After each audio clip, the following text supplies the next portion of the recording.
আলহামদুলিল্লাহ, সম্মানিত হাজিরিন, আজকে আমরা তাফসীর শুরু করব সূরা আন-নিসার 44 নম্বর আয়াত থেকে, আয়াত নাম্বার 44 অফ সূরা আন-নিসা। আল্লাহ রাব্বুল আলামিন ইরশাদ করছেন, আলাম তারা ইলাল্লাযীনা উতু নাসীবাম মিনাল কিতাব। আপনি কি দেখেন না তাদেরকে যাদেরকে কিতাবের কিছু অংশ দেওয়া হয়েছে, ইয়াশতারুনা দলালাহ, তারা গোমরাহি খরিদ করে, পথভ্রষ্টতা খরিদ করে, ওয়ায়ুরিদুনা আন তাদিল্লুস সাবিল, তারা চায় যে তোমরাও রাস্তা হারিয়ে ফেলো, পথ হারা হয়ে যাও, গোমরাহ হয়ে যাও। তো আল্লাহ তাআলা বলছেন, আহলে কিতাবের কিছু লোক আছে, তারা নিজেরা কিছু কিতাবের অংশ তাদের কাছে আছে বা দেওয়া হয়েছিল, এটা সত্ত্বেও তারা তাদের নফস এবং দুনিয়ার জন্যে তারা গোমরাহি খরিদ করে, হক রাস্তাকে জেনে বুঝেও সরিয়ে দেয়, তারা দুনিয়া পাওয়ার জন্যে গোমরাহি খরিদ করে নেয়, জেনে শুনে গোমরাহি রাস্তা ধরে, পথভ্রষ্টতার রাস্তা ধরে। আর তাদের একটি অসৎ উদ্দেশ্য হচ্ছে, শুধু নিজেরাই গোমরাহ হয়ে যায়নি, তোমরা যারা মুসলিম উম্মাহ আছো সৎ পথে, তোমাদেরকেও তারা গোমরাহ করে ফেলতে চায়। ওয়াল্লাহু আ'লামু বিআদাইকুম, আল্লাহ ভালো করে জানেন তোমাদের দুশমন সম্পর্কে। ওয়াকাফা বিল্লাহি ওয়ালিয়্যান ওয়াকাফা বিল্লাহি নাসীরা, আল্লাহ তাআলাই তোমাদের ওয়ালি হিসাবে, তোমাদের গার্ডিয়ান, মুরব্বী এবং অভিভাবক হিসাবে যথেষ্ট, এবং আল্লাহ তাআলা একাই তোমাদের সাহায্যকারী হিসাবে যথেষ্ট। এখানে অনেকগুলো গুরুত্বপূর্ণ নসিহত দিয়েছেন আল্লাহ তাআলা। প্রথমত, পৃথিবীতে কিছু কিতাবওয়ালা লোক আছে, আহলু কিতাব বলা হয়। তারা কোন গোষ্ঠী বা দুই গ্রুপে তাদেরকে উল্লেখ করা হয়েছে, তারা খ্রিস্টান এবং ইহুদি, এই দুই সম্প্রদায়, দিস টু গ্রুপস। ইহুদি এবং খ্রিস্টানদেরকে বলা হয় আহলু কিতাব। তাদেরকে আহলু কিতাব কেন বলা হয়? তাদের কাছে কোন নবীর পূর্ব জামানার নবীর কিতাব আছে বলে তারা দাবি করে, বা কিছু আছেও। ইহুদিদের কাছে আছে কোন কিতাব? তাওরাত। আর খ্রিস্টানদের কাছে আছে ইনজিল। এখন তো ওটা থাকতে থাকতে তো অনেক কমে গেছে, তাই না? চেঞ্জ হতে হতে বাইবেলে তো অনেক কিছুই ছুটে গেছে, নতুন করে যোগ হচ্ছে, কিছু বাদ হচ্ছে, কন্টিনিউ করতেছে। তো এই জন্য আল্লাহ তাআলা বলেছেন, উতু নাসিবাম মিনাল কিতাব, কিতাবের কিছু অংশ দেওয়া হয়েছিল ওদেরকে। তো যখন এই কোরআন নাজিল হয়, তখন কিন্তু তাদের কিতাবের পুরো তাদের কাছে ছিল না, কিছু তখনই নষ্ট হয়ে গেছে কিনা? কিভাবে নষ্ট হয়েছে? হ্যাঁ, চেঞ্জ করতো, তারা পরিবর্তন করতো, বাদ দিত, এগুলো পরে আয়াতে একটু পরে আসবে। তো এই জন্য আল্লাহ তাআলা বলেছেন, উতু নাসিবাম মিনাল কিতাব, কিতাবের কিছু অংশ দেওয়া হয়েছে, পুরো অংশ তাদের কাছে নাই। অনেক অংশ লোপ পেয়ে গেছে, হারিয়ে গেছে, তারা নষ্ট করে দিয়েছে, চেঞ্জ করে ফেলেছে। কেন এই কাজগুলো তারা করেছে? আল্লাহর কিতাব চেঞ্জ করার দরকার কি? কোন কারণে তারা সেটা করেছে? দুনিয়ার সুযোগ সুবিধা পাওয়ার জন্যে। নেতৃত্ব হতে পারে, ক্ষমতা হতে পারে, টাকা পয়সা হতে পারে, সুযোগ সুবিধা হতে পারে, তারপরে এবাদত কম করে একটু আনন্দ ফুর্তি বেশি করতে হয়। এইভাবে নফসের চাহিদা, মালের চাহিদা, ক্ষমতার চাহিদা, সব কিছু কিভাবে পাওয়া যায় তার জন্য। কারণ কিতাব ফলো করলে তো এগুলো সব কিছু কাট করা লাগে, কোরবানি করা লাগে, নফসকে জবাই করা লাগে, তাই না? দিন ইসলাম, আল্লাহর হুকুম, যখন যে নবীকে আল্লাহ তাআলা পাঠিয়েছেন, সহি ইসলামীতে পাঠিয়েছেন। আর ইসলামকে মানতে হলে নিজের নফসকে জবাই করা লাগে না? অনেক। নিজের মালের কোরবানি করা লাগে না? নিজের ক্ষমতার চাহিদা জন্য নিজেকে পেশ করা এবং পাওয়ার জন্য অস্থির হওয়া যায় না? এগুলো সবগুলো নেতৃত্বের লোভকে জবাই করা লাগে, অনেক কিছুই খতম করতে হয়।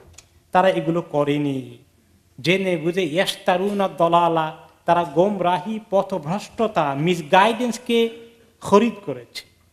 দেখেন, তারা মিসগাইডেন্সের রাস্তায় গিয়েছে, পথভ্রষ্টতার রাস্তায় গিয়েছে, এই কথাটা বলার জন্য কোরআন শরীফে ইস্তারুনা বলা হয়েছে। ইস্তারুন অর্থ কি? খরিদ করা, বেচা কিনা করা, খরিদ করা। তো তারা গোমরাহি রাস্তা খরিদ করেছে। কত পয়সা দিয়ে খরিদ করেছে? পয়সা দিয়েছিল খরিদ করতে? তো খরিদ করা মানে কেনা, টু বাই। তো তারা তো পয়সা দিয়ে খরিদ করে নাই। তো আল্লাহ তাআলা খরিদ করার কথা কেন বলেছেন? তারা একটা জিনিস দিয়ে আরেকটা খরিদ করেছে। আপনি যখন কিনতে যান, পয়সা দেন, মাল খরিদ করেন, তাই না? আপনার মালিকানায় চলে আসে। একটা কিছু আপনি কারো থেকে আনতে হলে তাকে দিতে হয়, লেনদেন, দুইটা আছে না, বেচা কিনা, লেনদেন। তারা যে দুনিয়া নিয়ে আসলো এবং দুনিয়া পাওয়ার জন্য গোমরাহি খরিদ করলো, তারা দিল কি? কি দেন করলো? লেনের সঙ্গে দেন। লেন মানি নেওয়া আর দেন মানি দেওয়া। তো তারা তো লেন মানি দেওয়া, নেওয়া মানি খরিদ করা, আর দেন মানি দেওয়া মানি তার বিনিময় দেওয়া। তারা দিল কি? আখিরাতকে খরিদ করে দিয়েছে, আখিরাতকে বিক্রি করে দিয়েছে দুনিয়া খরিদ করার জন্য। এই কথার তাফসীর কোরআন শরীফে অন্য জায়গায় আছে। কোরআনের উসুল, আল কোরআন ইফাসসিরু বাদুহু বাদা। কোরআন নিজেই নিজের তাফসীর করে। কি খরিদ করলো সেই কথা, আর কি বিক্রি করলো, কি মূল্য দিল, এগুলো অন্য জায়গায় আল্লাহ তাআলা বলে দিয়েছেন। ইশতারাউল হায়াতাদ দুনিয়া বিল আখিরা বলেছেন কিনা আল্লাহ তাআলা কোরআনে? তারা দুনিয়া কেনার জন্য আখিরাতকে বিক্রি করে দিয়েছে। এই জন্য ইশতারুনা দালালা, আর এই কাজ করতে গিয়ে তারা গোমরাহিতে পড়ে গেল। সেই জন্যই বেচা কেনার কথাটা হয়েছে। আর আল্লাহ তাআলা চান যে জান্নাত খরিদ করতে হলে আমাদেরকে কি করতে হবে? দুনিয়া বিক্রি করতে হবে। ক্লিয়ার না? তাহলে আখিরাতে জান্নাত পেতে হলে দুনিয়াটা বিক্রি করে দিতে হবে। ইন্নাল্লাহ ইশতারা মিনাল মুমিনিনা আমওয়ালাহুম ওয়া আনফুসাহুম ওয়া আমওয়ালাহুম বিআন্না লাহুমুল জান্নাহ। আল্লাহ তাআলা মুমিনদের জানমাল খরিদ করেছেন, মানে আমাদের দুনিয়া আল্লাহর কাছে আমরা বিক্রি করে দিয়েছি। আমরা কি চাই? জান্নাত চাই, যদি সত্যিকারে বুঝে থাকি আর কি। আর যারা তার উল্টা করে, তার আখিরাত বিক্রি করে দেয় দুনিয়া খরিদ করার জন্য। মুসলমানদের মধ্যে এরকম লোক কেমন আছে? মুসলমানরা এগুলো করে। তো এটা হচ্ছে, কিন্তু এখানে মেইনলি আহলে কিতাবের তাদের শুধুমাত্র লেনদেনের ক্ষেত্রে দুনিয়ার একটু বেশি পাওয়ার জন্য না, গোটা দিনকে তারা একেবারে চেঞ্জ করে ফেলছে, কুফরি রাস্তায় তারা চলে যাচ্ছে শুধু দুনিয়ার জন্যে। এটা একটা তাদের, যে তারা এইভাবে দুনিয়ার প্রায়োরিটির কারণে, অগ্রাধিকারের কারণে আখিরাতকে তারা বিক্রি করে দিল নিজেদের জন্য। শুধু না, তাদের মধ্যে আরেক গুণ অতিরিক্ত খারাপি, অতিরিক্ত যে ইভল মেন্টালিটি আছে, সেটা হচ্ছে ওয়ায়ুরিদুন আন তাদিল্লুস সাবিল। হে মুসলমানরা, তারা চায় তোমরাও তোমাদের রাস্তা মিস করে ফেলো, তোমরা পথ হারিয়ে ফেলো। তাদিল্লুস সাবিল মানে পথ হারিয়ে ফেলা। আমরা যে জান্নাতের পথে আছি ইসলামের মাধ্যমে, জান্নাতের পথ যেন আমরা মিস করে ফেলি, এই পরিকল্পনা কাদের মধ্যে আছে? আহলে কিতাবওয়ালাদের মধ্যে আছে। এই খবর কে দিচ্ছেন? আল্লাহ তাআলা দিচ্ছেন। যে আহলে কিতাব মুসলমানদের ব্যাপারে তাদের চিন্তা কি? যে তারা পথ হারিয়ে ফেলুক। তারা জানে যে মুসলমানরা এখনো সহি তরিকার মধ্যে আছে, যা ইসলাম এখনো পর্যন্ত একেবারে ভেরি ক্লিয়ার। যারা সত্যিকার ইমানদার মুসলমান, তারা হক পথে আছে, এই খবর আহলে কিতাবদের আছে নাকি নাই? তারা এটা বুঝে, কারণ তাদের জীবনে সতীত্ব আছে।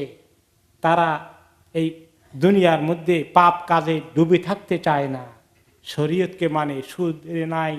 তারপরে তাদের পারিবারিক জীবনের মধ্যে এই রকমের ইসলামের ভিত্তিগুলো আছে, বিবাহ শাদী নিকাহ তাদের মধ্যে এখনো আছে। আর বাকিদের মধ্যে উঠে যাচ্ছে, উঠে যাচ্ছে না, উঠে যাচ্ছে। তারা চায় যে আমরা নষ্ট হয়ে গেছি, তোমরা ভালো থাকবা, তা করতে দেব না। তোমাদের চতুর্দিক থেকে তোমাদেরকে এমন ভাবে এই খারাপ জিনিসকে প্রেজেন্ট করব, তোমরা যেন তোমাদের দিন হারিয়ে ফেলো, আমাদের মজার মধ্যে ডুবে যাও। আপনারা সূরা আল বাকারার 109 নম্বর আয়াতে শুনেছেন, আল্লাহ তাআলা এই কথা আরো সুস্পষ্ট করে বলেছেন, ওয়াদ্দা কাসীরুম মিন আহলিল কিতাবি লাউ ইয়ারুদ্দুনাকুম মিন বাদি ঈমানিকুম কুফারা। যে আহলে কিতাবের অনেকেই, হয়তো সবাই চায় না 100%, কিন্তু অনেকেই, মেজরিটি চায়, লাউ ইয়ারুদ্দুনাকুম মিন বাদি ঈমানিকুম কুফারা, তোমরা যে আল্লাহ তাআলার দ্বীনের উপর তোমাদের ঈমান আছে, এই যে দ্বীনকে অনুসরণ করো, কোরআন হাদিস মেনে চলো, সহিহ দ্বীনের উপরে আছো, এখান থেকে তোমাদেরকে তারা সরিয়ে নিয়ে আবার কাফের বানানোর জন্য তাদের মনে খুব চিন্তা, কিভাবে তোমাদেরকে কাফের বানানো যায়।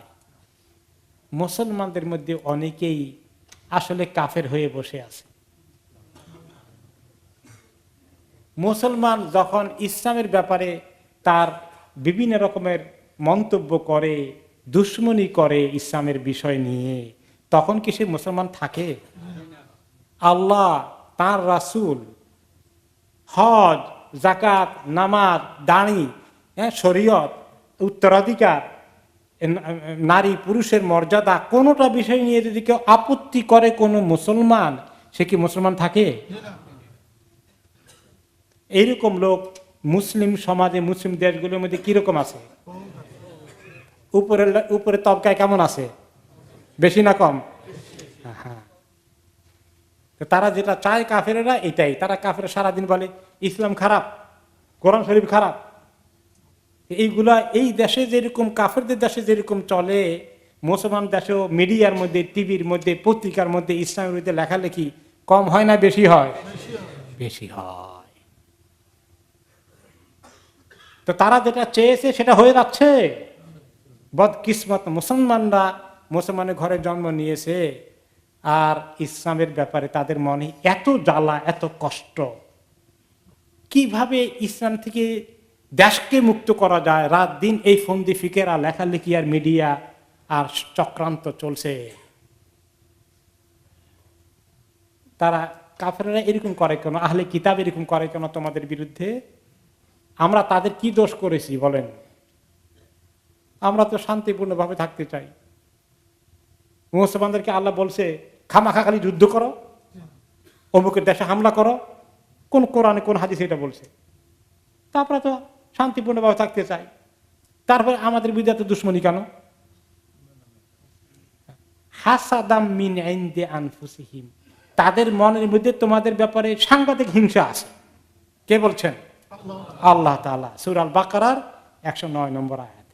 তাদের মনে হিংসা আছে। হিংসা কি প্রকাশ করে সব সময়? হিংসা আছে। তো তাদের মনে যে হিংসা থাকে, এটা আপনি আমি বেশি জানি না আল্লাহ বেশি জানেন? আল্লাহর কথা বিশ্বাস হয়?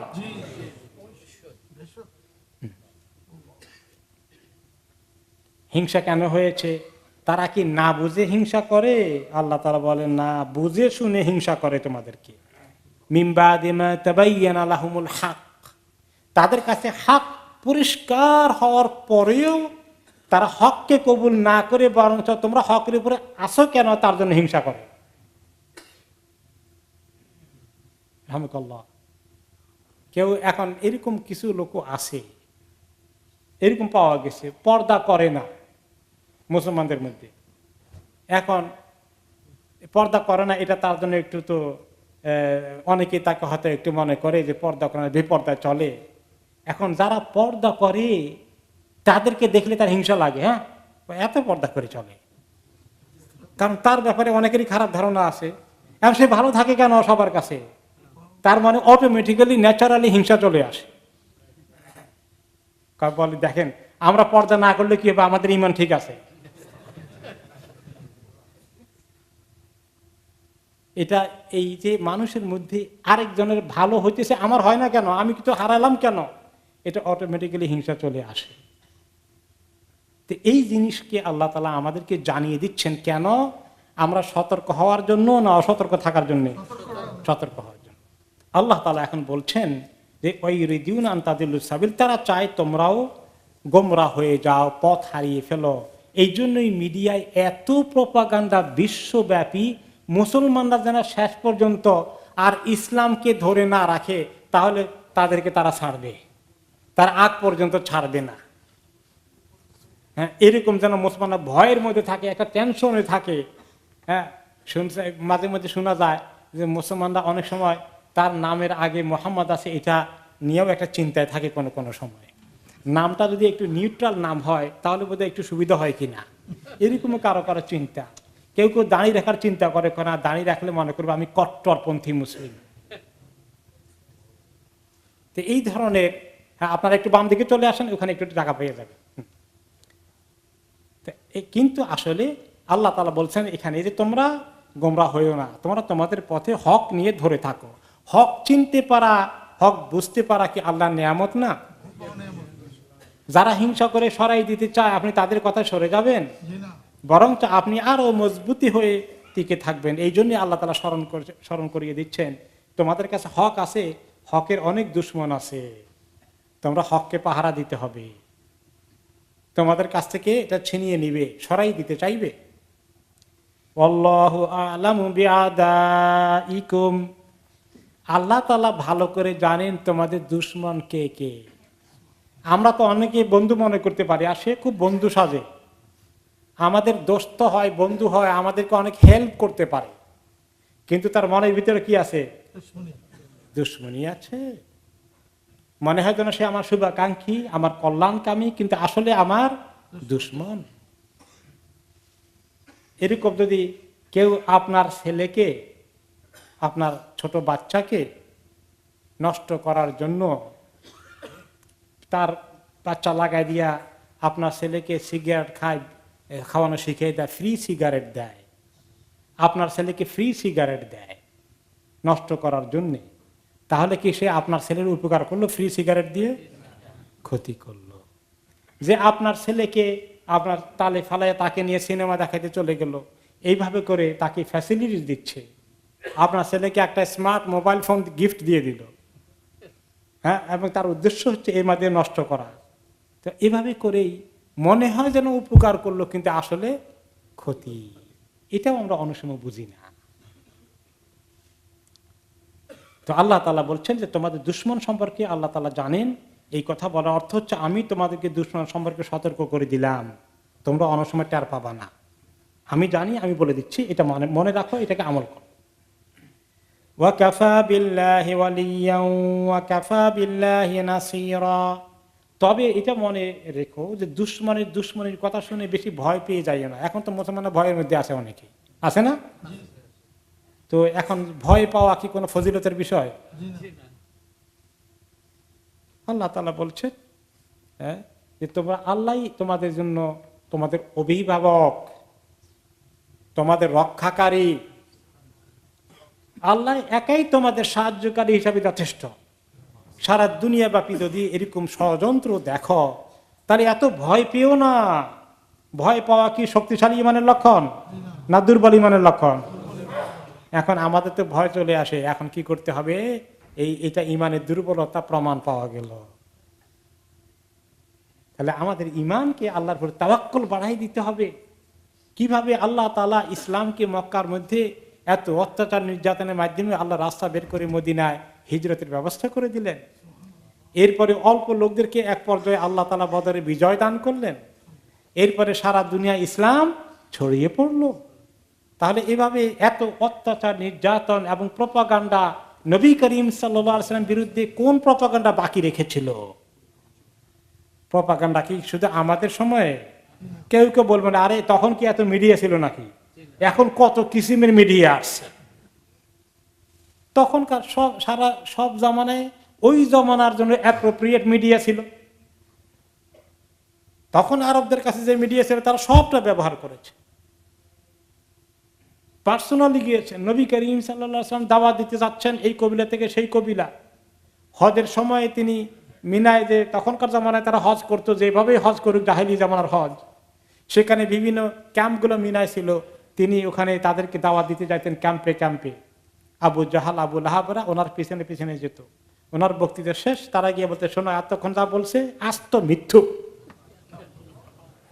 আমাদের বাপ দাদা একেবারে 14 গোষ্ঠীকে সবাইকে সে মানে গাল মন্দ বা তাদেরকে সবাই গোমরাহির ফতুয়া দিচ্ছে, খবরদার এর কথা কেউ শুনবা না। এখনো তো মিডিয়া এই প্রস্তাবই দিতে চায়, মুসলমান মানে খালি রক্তের হোলি খেলা, খালি এখানে বোমা সেখানে বোমা, এই হলো মুসলমানদের কাজ, এগুলো বলছে না? তো এই প্রপাগান্ডা দেখে আমি মনে করি হায় রে, এমন জমানায় আসলাম খালি প্রপাগান্ডা।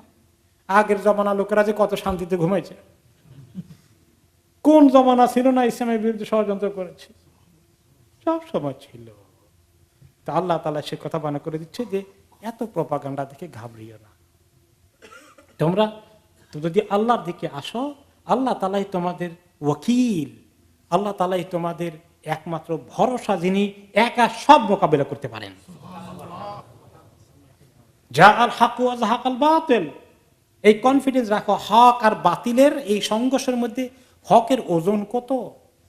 আজকে যারা অন্য ধর্মের বিভিন্ন অনুষ্ঠান ফাংশন করে, তারা বুঝে তাদের এই ধর্মের অনুষ্ঠান ফাংশন খুব ফুর্তি ফার্তি করে না? দুনিয়াকে লাইট টাইট জ্বালায় একেবারে আলোকিত করে দিল, তারা নিজেরাই বুঝে এটার কদ্দুর ঠিক আছে, এত কনফিডেন্স নাই, খালি ফুর্তি ফার্তি করে আমোদ ফুর্তি করা। কিন্তু আমরা যখন আমাদের ধর্ম পালন করি, নামাজ পড়ি, জুমা পড়ি, রোজা রাখি, আমাদের কি দুর্বলতা আছে? দিনটা আমাদের কদ্দুর ঠিক, এরকম কোনো সন্দেহ হয়? কখনো নয়। কত কনফিডেন্স, আলহামদুলিল্লাহ, যে আল্লাহ তাআলা আমাকে হকের উপরে রেখেছেন, আল্লাহ তাআলা আমাকে হক মিস করিয়ে দেননি, মাবুদকে চিনতে তৌফিক দিয়েছেন, মাবুদের ইবাদত করা, সাজদা করা, নামাজ পড়া, রোজা রাখার তৌফিক দিয়েছেন, সহি নবীকে, তার সহি কিতাবকে, কোরআনকে অনুসরণ করার তৌফিক দিয়েছেন। এই কোরআনের মধ্যে কতবার পরিবর্তন হয়েছে? একবারও হয়নি।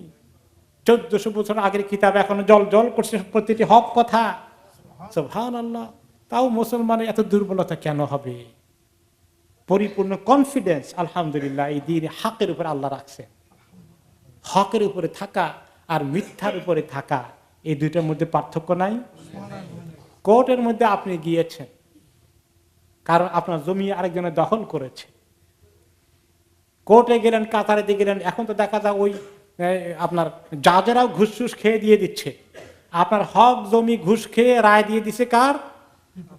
বিপক্ষে, যে অন্যায়ভাবে দখল করেছে, সে জমি পেয়ে গেছে। তো আসলে জমির মালিক কে? আপনি, আমি, যে জমিওয়ালা। কিন্তু এতে করে কি হকটা গায়েব হয়ে গেছে? আপনি জানেন এই জমির মালিক কি? আপনি, এইটা হক। আর সে যদি ঘুষটুর দিয়া তার পক্ষে পেয়েও যায়, সে জানে যে এটা হক না, জানে কি না? সে জানে সেটা হক নয়, আরেকজনের সম্পত্তি সে দখল করেছে, পয়সা দিয়ে পেয়ে গেছে, তার মনে এই কথা ক্লিয়ার আছে এটা হক না, তারপরে দুনিয়ার লোভে সে যায়। তো আপনার আমার যে আল্লাহ তাআলা ঈমানের মজা দিয়েছেন, হক আল্লাহর কিতাব তেলাওয়াত করতেছি, কোন আয়াতের ব্যাপারে সন্দেহ আছে? তাদের তেলাওয়াত তাই যাই তারা করে, যত ইবাদতই করে, কি হবে এর আগা কি গোড়া কি, কদ্দুর বেঠিক, তাদের অনেকেরই সন্দেহ। অনেকেই যখন আসে ইসলাম কবুল করতে, তাদের মধ্যে জিজ্ঞাসা করি যে কি জিনিস আপনাকে নিয়ে আসলো ইসলাম সম্পর্কে চিন্তা করতে, বলে ছোটকাল থেকে শুনলাম এটা এটা আমাদের ধর্মে বলে, কিন্তু এটা আগাও বুঝি না, গোড়াও বুঝি না, জিজ্ঞাসা করলে বুঝি না, কয় আর বোঝার দরকার নেই, এখানে এটা এমনি চুপ করে থাকো। কোনোদিন স্যাটিসফাইড হতে পারি নাই, মনের ভিতরে বিরাট কোশ্চেন ছিল। আস্তে আস্তে অমুক মুসলমানের সঙ্গে দেখা হয়েছে, সুযোগ হয়েছে, আলাপ হয়েছে, অথবা ইন্টারনেটে পড়লাম, পরে কোরআন শরীফ হাতে নিলাম, গিয়ে দেখি যে সব কথাই তো মনে হয় না একদম কারেক্ট। তো কাজেই মুসলমানদেরকে আল্লাহ তাআলা বলে দিচ্ছেন যে হকের উপরে আছো, আর আল্লাহ রাব্বুল আলামিন তোমাদের ওয়ালি, তিনি তোমাদের অভিভাবক, তিনি তোমাদের সাহায্যকারী।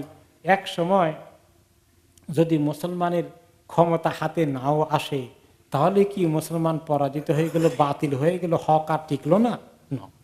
দুনিয়ার মধ্যে ডঙ্কা বাজানোর জন্য বাতিলের ডঙ্কা অনেক সময় বাজে। ফিরআউনের ডঙ্কা বহুদিন বেজেছে, মূসা আলাইহিস সালামের কওম বনি ইসরাইল বহুদিন নির্যাতিত হয়েছে, তাই বলে কি ফিরআউন হকের উপরে ছিল? ফিরআউন নিজেও জানে যে তার কদ্দুর ওজন আছে, যদি দাবি করেছে আনা রব্বুকুমুল আলা, আমি তোমাদের সবচেয়ে বড় রব, সেও জানে সে কদ্দুর রব, সে নিজেই জানে তাকে সৃষ্টি করেছেন কে। কিন্তু তার এই তাকাব্বর, তার এই কুফর এবং শিরক, ক্ষমতার দম্ভ, কিছুদিনের জন্য সে ভেলকিবাজি করেছে, কিন্তু আসলে আল্লাহ তাআলার কাছে সে যে সে নিজেই বুঝে যে সে বাতিলের উপরে আছে, তার কথাটা মিথ্যা নয়। তারা কে বলছে আমি সবচেয়ে বড় রব, তার কাছে কোনো প্রমাণ আছে? সে নিজে দিনকে রাত করতে পারে, রাতকে দিন করতে পারে, তাকে পাহারা দেওয়া লাগে তার সিকিউরিটি গার্ড। সেই সিকিউরিটি গার্ড ছাড়া ফেরাউন একলা গেছে কোনো জায়গায়? কেন যায় না? কোন সময় কে তাকে মারে, এই ভয় আছে। এত বড় রবের এত ভয় কেন? সিকিউরিটি গার্ড লাগে কেন? এখন দুনিয়ার মধ্যে যারা সবচেয়ে বড় বড় ক্ষমতার অধিকারী গদিতে বসে আছে, তাদেরকে একলা যাইতে বলেন দেখি, ক্ষমতাওয়ালা কেমনে থাকে? তাহলে তাদের ক্ষমতা যে কত দুর্বল, এই ভয়ে তারা তো এত সিকিউরিটি, তারা যেখান দিয়ে যাবে 3 মাইল দূরে সমস্ত মানুষকে ভাগাও এখান থেকে। তো আসলে হকওয়ালার কোনো ভয় নাই, হকওয়ালা আল্লাহর ভয় তাওয়াক্কুল। বাতিলওয়ালার খালি ভয়, তার আসলে নিজেরই কোনো কনফিডেন্স নাই, কিন্তু জোর করে গায়ের জোরে দুনিয়া একে আখিরাতে বিনিময়ে খরিদ করে দিয়েছে, যেমনি হোক পেতে হবে। তো এই কথা বলার পরে আহলে কিতাবের 2 গ্রুপের কথা ছিল, পরে আয়াতে আল্লাহ তাআলা এক গ্রুপকে নিয়ে আসছে, মিনাল্লাযীনা হাদু ইউহাররিফুনাল কালিমা আম মাওয়াদিহি। এই আহলে কিতাবের মধ্যে আবার একটা গ্রুপ আছে, একটা গোষ্ঠী আছে, এরা হাদু, যারা ইহুদি সম্প্রদায়ের অন্তর্ভুক্ত। এদের মধ্যে আবার সবচেয়ে বেশি কাজ হয়েছে আল্লাহর যে বাক্যগুলো আছে, কালিমাগুলো আছে কিতাবের মধ্যে, এগুলাকে তারা তাহরিফ বেশি করে করেছে। তারা নিজের হাতে এগুলাকে অনেক চেঞ্জ করেছে। এই কাজ তাদের মধ্যে বেশি হয়েছে। বিশেষ করে তাদের কিতাবে সুস্পষ্টভাবে লেখা ছিল আখিরি নবী কে আসবে, কোন সময় আসবে, তার লক্ষণ কি কি থাকবে, সব আল্লাহ তাআলা সেখানে ঢুকিয়ে দিয়েছিলেন। এগুলোকে সবগুলোকে তারা চেঞ্জ করে দিয়েছে, কেটে দিয়েছে, এবং অনেকগুলার তারা রং তর্জমা করেছে, রং তাফসির করেছে, রং ব্যাখ্যা করেছে। কোনোটাকে মুছে দিয়ে হাত দিয়ে লিখে দিয়েছে, কারণ তখন তো আর ছাপাখানা ছিল না, কিতাব কি দিয়ে লেখা হতো? হাত দিয়ে লেখা দিত। সেটাকে কেটে দিয়ে ইরেজ করে মুছে দিয়ে আবার নিজের হাতে লিখেছে এইটা কিতাবের কথা। আবার কোনো সময় তারা এখানে হাত দিয়ে পড়তো, ওইটা বাদ দিয়ে নিজের মন গড়া এটা পড়ে তারপরে চলে যেত। নবী করিম সাল্লাল্লাহু আলাইহি ওয়াসাল্লামের জামানায় তাদেরকে বলা হয়েছে তোমাদের কিতাব খোলো, অমুক জায়গায় পড়ো, তারা পড়লো। তো পড়তে এমনি করে পড়ে এই যে আঙ্গুল দিয়ে ঢাকিয়ে ফেলছে। এখন যিনি তাদের মধ্যে থেকে একজন ইসলাম আগে কবুল করেছেন, তিনি বললেন আল্লাহ নবীকে, ইয়া রাসূলুল্লাহ বলেন হাতের আঙ্গুলটা সরাই ফেলতে, তারপর ওই জায়গা পড়তে।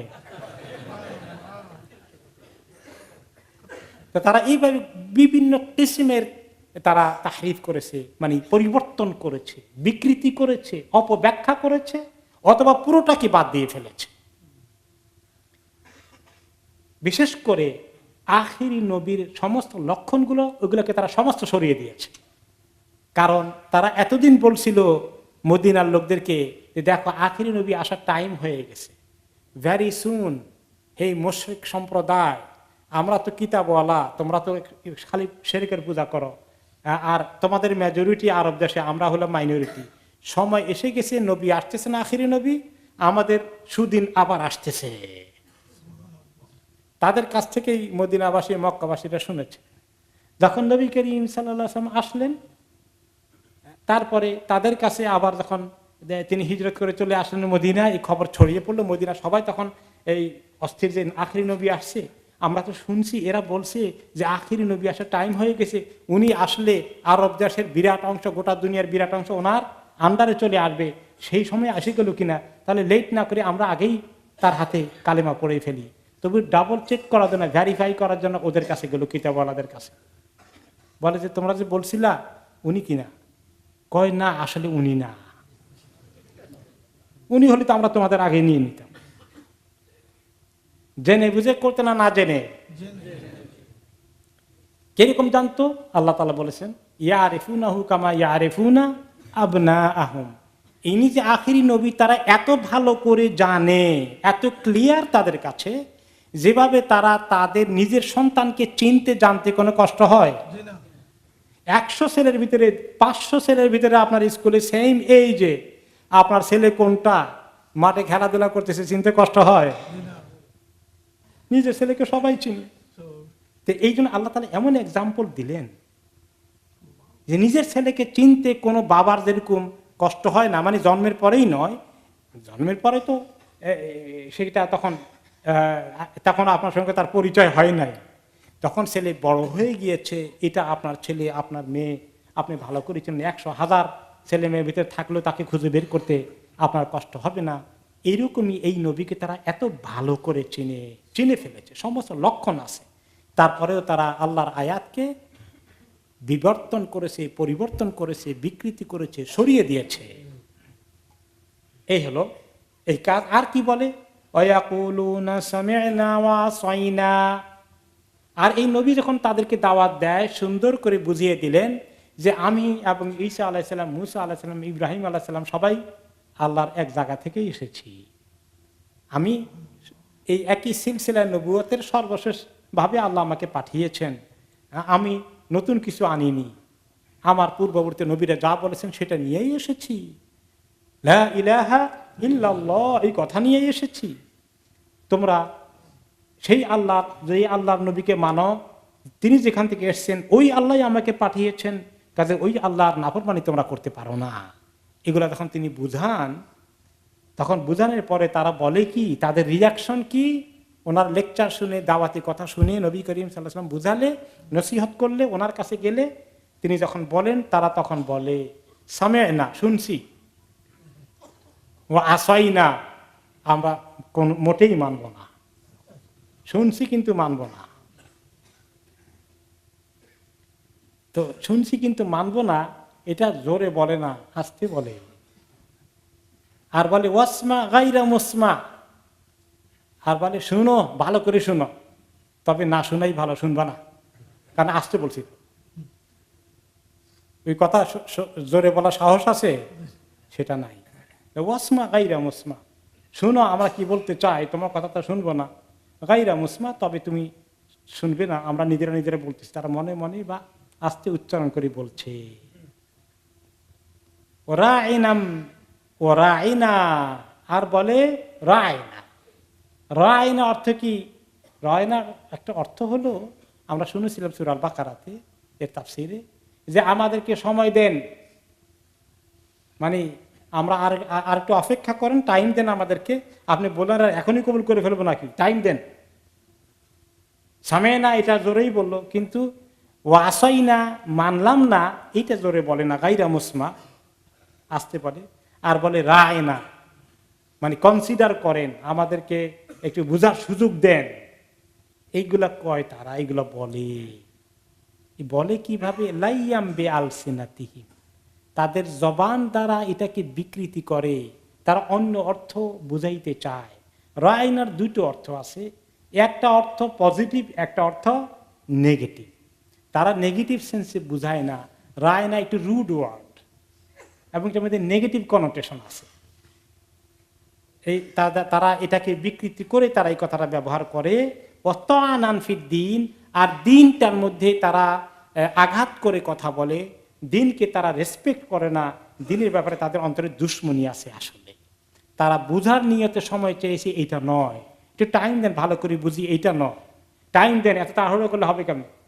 কিন্তু আসলে অন্তরের মধ্যে বুঝার, কনসিডার করার খেয়াল নাই, কারণ জেনে বুঝে অস্বীকার করতেছে।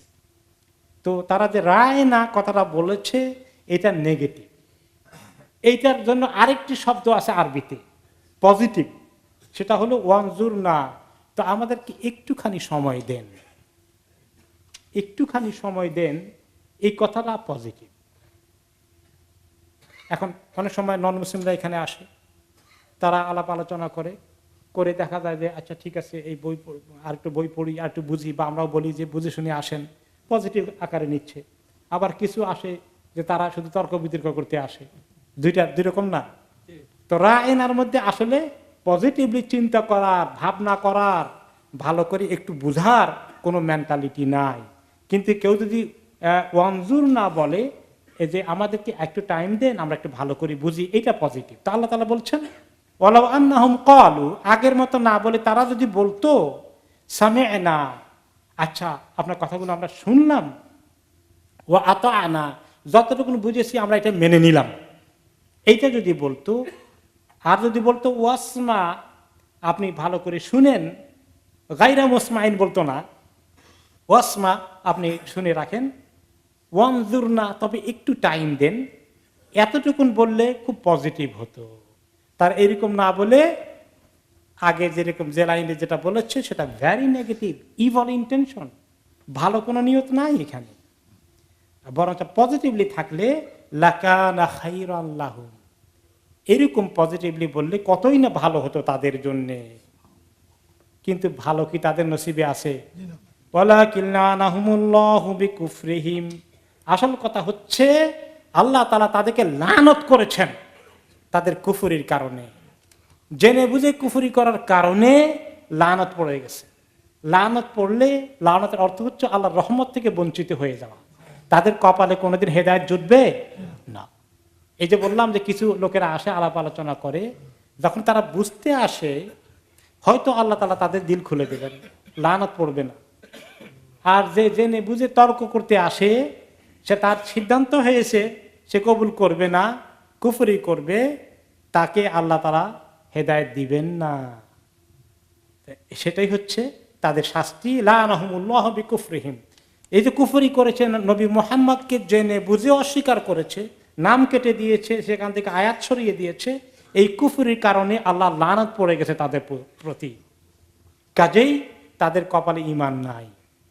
ফালা ইউমিনুনা ইল্লা কালিলা, তাদের অল্পই ঈমান এনে থাকে। আহলে কিতাবের মদিনায় যারা ছিল, আব্দুল্লাহ ইবনে সালাম রাদিয়াল্লাহু তাআলা আনহু থেকে শুরু করে, তারপর ইয়ামান থেকে এসেছেন উবাই ইবনে কাব রাদিয়াল্লাহু আনহু, এরকম অল্প কিছুই ঈমান এনেছিল। বাকি আহলে কিতাবের মেজরিটি ঈমান এনেছিল না। ঠিক কথা, আল্লাহ ঠিকই বলেছেন, ওদের কপালে ঈমান জোটে নাই, অল্প লোকই তাদের মধ্যে ঈমান এনেছে।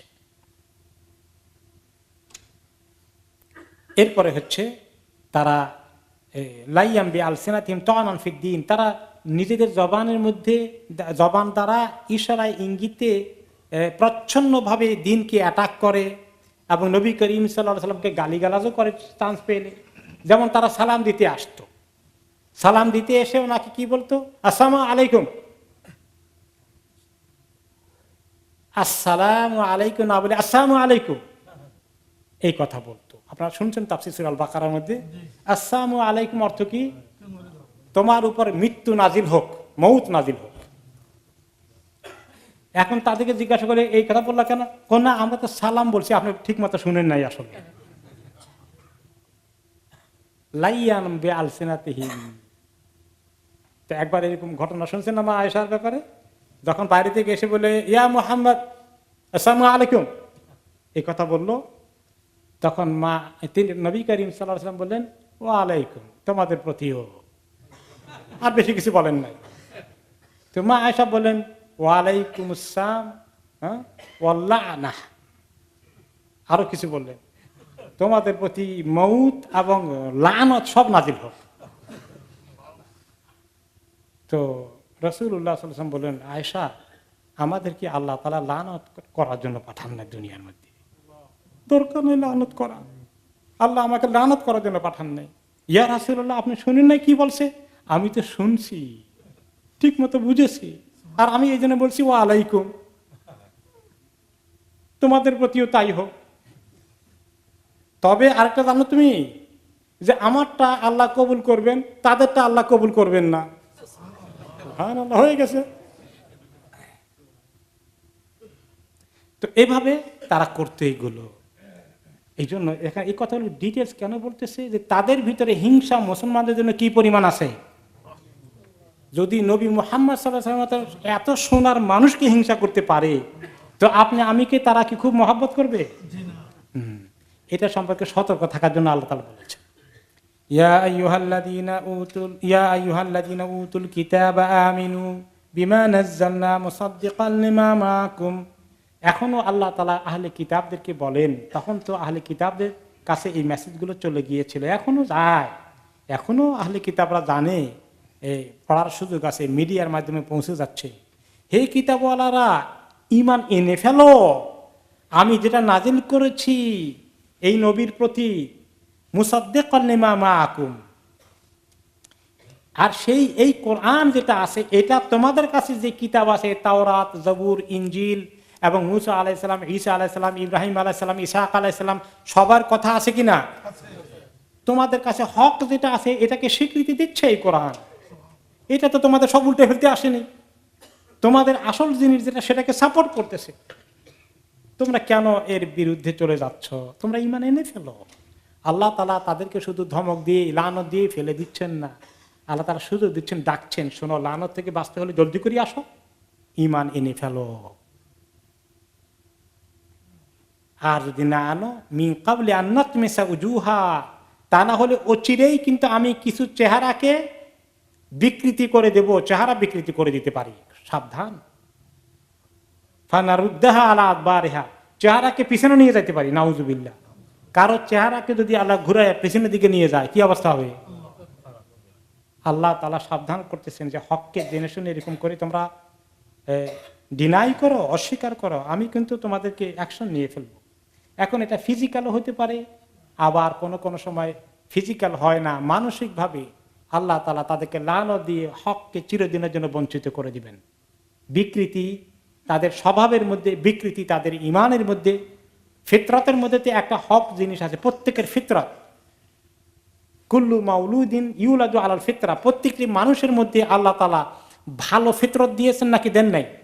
সমস্ত মানুষকে আল্লাহ ভালো ফিতরত দিয়ে পয়দা করেন, প্রত্যেকটি শিশুকে। এখন এই ভালো ফিতরতকে মানুষ নষ্ট করে দেয়। তোমরা যদি চাও তাহলে তোমাদের শারীরিক ভাবে বিকৃতি হওয়ার থেকে বাঁচার জন্য এই ইসলাম কবুল করো। কোন সময় শারীরিক ভাবে আল্লাহ বিকৃতি করেছেন। শারীরিক বিকৃতি কেমন হয়েছে? আহলে কিতাবের কাউকে কাউকে সূরা আল বাকারায় পড়েছি, তারা বানর বানিয়ে দিয়েছেন, আল্লাহ তাআলা বলছেন না? আবার কোন সময় কোন কওমকে বানর বানান নাই শারীরিক ভাবে, কিন্তু তাদেরকে লানাতের শিকার করে দিয়ে চিরদিনের জন্য হক থেকে মাহরুম করে দিয়েছেন। যে তাদের এই চোখ, এই চেহারা এত ভালো জিনিস আর থাকলো না হকের মধ্যে। তাহলে কোনো সময় এটা হতে পারে যে চেহারাকে আল্লাহ শারীরিকভাবে পরিবর্তন করে দিতে পারেন, জানোয়ারের সুরত বানাই দিতে পারেন, কিন্তু আল্লাহ তাআলা সবসময় বানান নাকি সবসময়? এক্সাম্পল আসছে মুসা আলাইহিস সালামের সময়, তিনি আপনারা সেটা শুনছেন যে বানরের কথা আসছে তার ওনার আগে, এবং এইগুলোর কথা আসছে অন্যান্য সময়। আর এরপরে এরকম ঘটছে, কেউ বানর হয়ে গেছে এই খবর পেয়েছেন? পাই নাই। তবুও এখানে আল্লাহ তাআলা ধমক দিয়েছেন। যেমন একটা হাদিসে আছে, নবী করিম সাল্লাল্লাহু আলাইহি ওয়াসাল্লাম বলেছেন, দেখো তোমরা যারা যারা ইমামের আগে রুকু সিজদার মধ্যে যাও অথবা উঠো বা সালাম ফিরেই ফেলো, তারা কি ভয় করে না আল্লাহকে? আল্লাহ তাআলা চাইলে তাদের চেহারাকে গাধার চেহারা বানাই দিতে পারেন। কত বড় ধমক না? এখন এরকম কিছু লোক তো আমাদের সমাজে আছে, ইমামের আগে যাওয়া আসা করে, আছে নাকি এরকম কেউ? প্রত্যেক মসজিদে তালাশ করে গুড নাম্বার পেয়ে যাবে, অন্তত 10% এই কামে বোধহয় ওস্তাদ। দেরি করে লাভ কি? ইমামের রাতে দেরি হচ্ছে, আমি তাড়াতাড়ি চলে যাই। ভালো কাজে দেরি করে লাভ কি? শুভ কাজে দেরি করা ঠিক না, নাউজুবিল্লাহ। তো এখন এরকম লোকগুলো যে এত বছর পর্যন্ত ইমামের আগে গেল, তো একটাও তো গাধার মতো হয় নাই। চেহারাতে আমি ঠিকই আছে। তো এইখানে ধমকের অর্থ এই, নট নেসেসারি সবার শারীরিক পরিবর্তন হয়ে যাবে, চেহারা বিকৃতি হয়ে যাবে, পরিবর্তন হতে পারে, কিন্তু এটা ফিজিক্যাল হওয়ার ভয় স্টিল আছে নাকি নাই? আছে। এই ভয়ে মুসলমান সাবধান। আর সেটা যেমন সম্ভাবনা আছে, তা না হলে যে তার লোকটা গাধার মতো হইতে পারে। আপনি যখন বলেন এই গাধা এই কাজ করলি কেন, ছেলে মেয়েকে মাঝে মধ্যে ধমক দেন বা কোনো কাজের ছেলেকে ধমক দেন, তুই আসত একটা গাধা, এই কাজ করে তুই একটা গাধা হয়ে গেলি। তার কি হাত পা চেহারা কিছু পরিবর্তন হয়ে গেছে? তাহলে তার অপদার্থ, অকর্মণ্য, বেউকুফ, তার আকল বুদ্ধি মানসিক এগুলোর ব্যাপারে আসলে তার সমঝ বুঝ থাকবে না, গাধার মতো বেউকুফ। তাহলে তাই হবে, কোন মানুষ যখন হককে এভাবে পরিবর্তন করে, হককে এভাবে প্রত্যাখ্যান করে, তারা মানসিকভাবে এরকম হয়ে যায়, তাদের মানসিক বিকৃতি হয়ে যায়। জীবনে তাদের কপালে আল্লাহ তাআলা হক রাখবেন না আর কোনোদিন। এই ভয়ের এই ধমক আল্লাহ তাআলা দিলেন। তারপরে আল্লাহ তাআলা বললেন যে হয়তো এরকম পরিবর্তন হবে শারীরিকভাবে, অথবা আউনাল আনাহুম কামা লাআন্না আসহাবাস সাবত, হতে পারে আমি তাদেরকে অভিশপ্ত করে ফেলবো, অভিশাপ নাযিল করে দেব, যেভাবে শনিবারওয়ালাদেরকে অভিশাপ দিয়েছিলাম। শনিবার আহলে কিতাবের একটা গোষ্ঠীর মধ্যে ঘটেছে, মুসা আলাইহিস সালামের কওমের মধ্যে, বনী ইসরাইলের মধ্যে।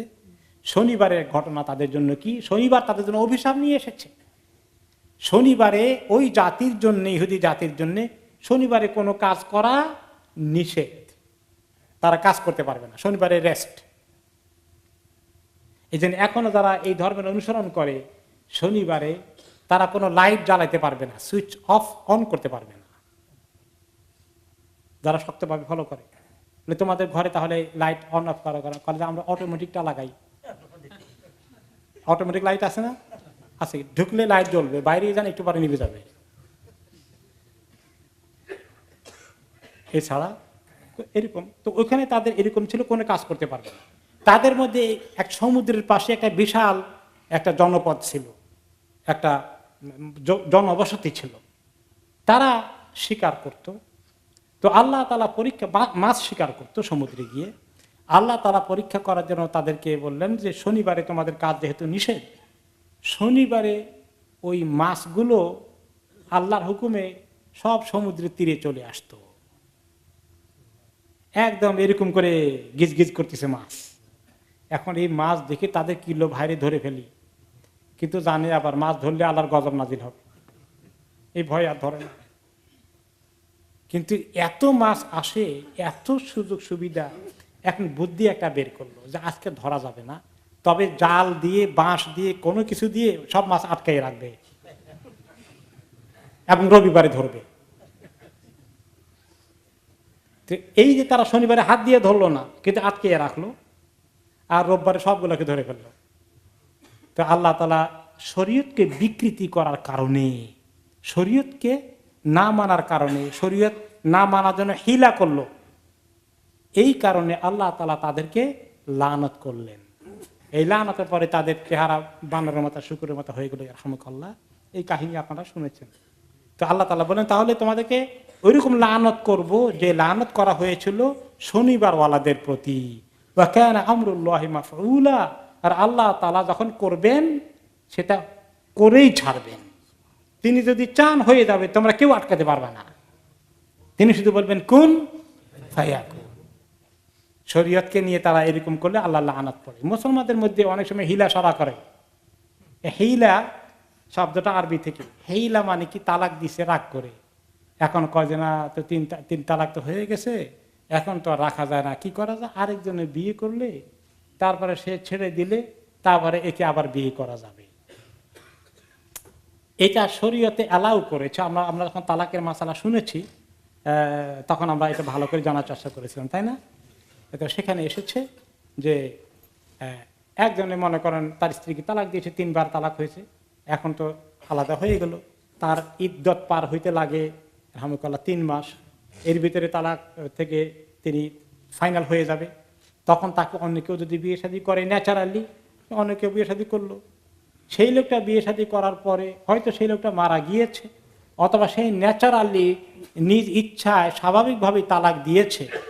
এখন আগের স্বামীর মনে পড়লো, আচ্ছা আমার স্ত্রীটা তো মনে হয় যেন ভালোই ছিল, আমি আর রাগ করে তালাক দিয়েছিলাম, তো এখন তো যাক এই বেচারি ফ্রি হয়ে গেছে, তাকে এখন আমি চাইলে বিয়ে করতে পারি। এটা শরীয়তে জায়েজ আছে কিনা?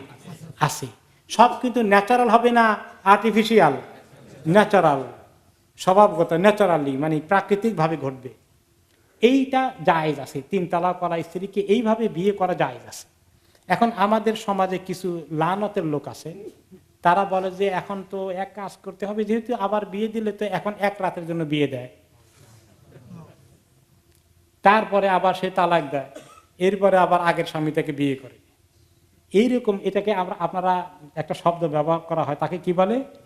হিলা সারা। হিলা মানে এক ধরনের ধোঁকা। হিলা মানে ধোঁকা। ধোঁকা অর্থাৎ এই মানে ট্রিক্স মানে একটা টেকনিক ব্যবহার করে আপনার কায়দা হাসিল করা। তো এটা এইরকম কাজটা ব্যাপারে নবী করিম সাল্লাল্লাহু আলাইহি ওয়াসাল্লাম বলেছেন যে এই হিলা সরার কাজ করে আর যে এটা করার জন্য ব্যবহৃত হয়, পাঠার মতো ব্যবহৃত, পাঠা, উভয়ের প্রতি আল্লাহ লানত নাজিল হয়। বনি ইসরায়েলের সঙ্গে মিলছে নাকি মিলে নাই? তারা যেভাবে শনিবারে জায়গায় ধরে রেখে রবিবারে ধরতো, আটক করে রেখে, এখানেও মুসলমানদের মধ্যে কেউ কেউ এই কাজ করে, এই জন্য তাদের ব্যাপারে হাদিসে নবী করিম সাল্লাল্লাহু আলাইহি ওয়াসাল্লাম কি করেছেন? লানত দিয়েছেন।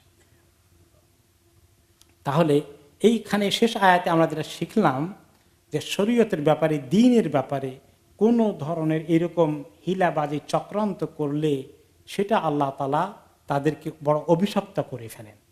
সাধারণ কাফেরের তুলনায় যারা এইরকম দুষ্টমি করে, দুষ্কৃতিকারী হয় এবং ষড়যন্ত্র করে, তাদের প্রতি আল্লাহ তাআলা সাধারণ কাফেরের তুলনায় আরো বেশি কয়েক ডিগ্রি অসন্তুষ্ট। এই জন্য আল্লাহ তাআলা তাদেরকে লানতের কথা বলেছেন।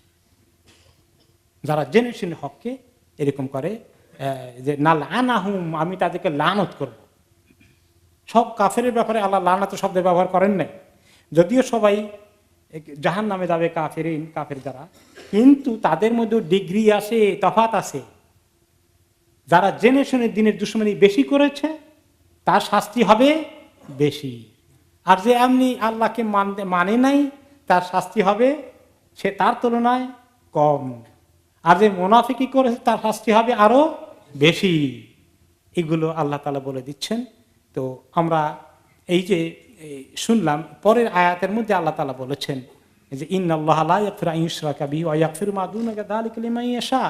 যে এই আয়াতগুলো শেষে আল্লাহ তাআলা বলছেন নিশ্চয়ই আল্লাহ তাআলা মাফ করে দেন, মাফ করেন না কখনো তার সঙ্গে কাউকে শিরক করলে, তবে শিরক ছাড়া অন্য যে কোনো গুনাহ আল্লাহ তাআলা হয়তো মাফ করে দিতে পারেন। যে তারা আসলে শিরক করতেছিল, তারা তাদের ভিতরে অনেক শিরক ছিল, যেভাবে মক্কার মুশরিকিনদের ভিতরে শিরক ছিল। এই যে তারা এই জন্য আল্লাহ তাআলা তারা তওবা না করে ঈমান তাওহীদের উপর না আনলে তারা আসলে কোনোদিন মাপ পাবে না, এই কথাটাও আল্লাহ তাআলা অ্যাড করে দিলেন লানতের পাশাপাশি। আর সেই শিরকের আয়াতটার মধ্যে মুসলমানদের জন্য বিশাল শিক্ষা আছে। এই জন্য আমরা এটাকে আগামী লেসনের জন্য রাখবো। ইন্নাল্লাহা লা ইয়াগফিরু আন ইউশরাকা বিহি, শিরকের চ্যাপ্টারের উপরে বিস্তারিত আলোচনা হওয়া দরকার আছে, সেটা আমরা আগামী সেশনের জন্য ইনশাআল্লাহ রেখে দেই।